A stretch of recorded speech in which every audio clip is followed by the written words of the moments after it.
Welcome to వైఏ భక్తి channel. ఈరోజు వీడియోలో ఆంధ్రప్రదేశ్లోని పశ్చిమ గోదావరి జిల్లా భీమవరం గ్రామంలో 1880 సంవత్సరంలో మామిడి తోటలో వెలిసిన అమ్మవారు మావుళ్ళమ్మ తల్లి. ఈరోజు ఈ ఆలయం గురించి తెలుసుకుందాం. 1880 సంవత్సరంలో భీమవరం గ్రామానికి చెందిన మారెళ్ల మంచిరాజు గ్రంథి అప్పన్నలకు అమ్మవారు కలలో కనిపించి తాను వెలిసిన ప్రదేశం గురించి చెప్పింది. తనకు అక్కడే ఆలయం నిర్మించమని కోరినది. మరుసటి రోజున వారిద్దరూ ఆ ప్రాంతంలో వెతకగా అమ్మవారి విగ్రహం కనబడింది. అప్పుడే అక్కడ వాళ్ళు ఒక పాకా వేసి అమ్మవారిని అక్కడ నిలిపి ఉంచారు.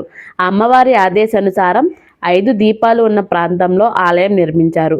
మామిడి తోటలో వెలిసిన అమ్మవారిని మొదటిగా మావిళ్ళమ్మ తల్లిగా, తర్వాత మావుళ్ళమ్మ తల్లిగా పిలవడం అలవాటయ్యింది.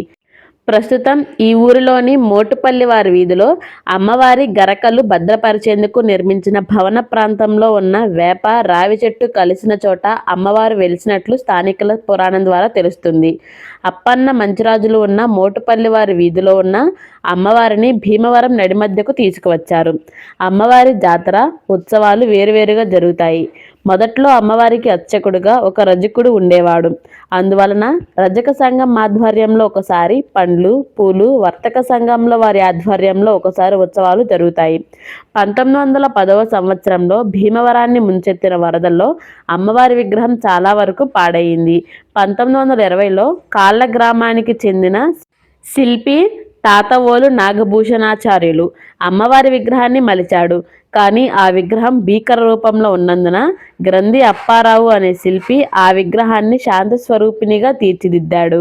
ఈ ఆలయంలోని గర్భాలయానికి ఇరువైపులా గౌతమ బుద్ధుడు, రామకృష్ణ పరమహంస విగ్రహాలు ఉండడం ప్రత్యేకత. దేవీ నవరాత్రులలో అమ్మవారిని ఒక్కొక్క రోజు ఒక్కొక్క అవతారంలో అలంకరించేవారు. ఇప్పుడున్న మావుళ్ళమ్మ తల్లి శాంతి స్వరూపిణిగా ఉంటారు. కొన్నేళ్ల క్రితం వరకు ఉగ్రరూపిణిగా ఉండే అమ్మవారిని, చూసేందుకు భయపడే విధంగా ఉండే అమ్మవారిని అనేక సార్లు మార్చుకుంటూ ఇప్పటి రూపానికి తీసుకువచ్చారు.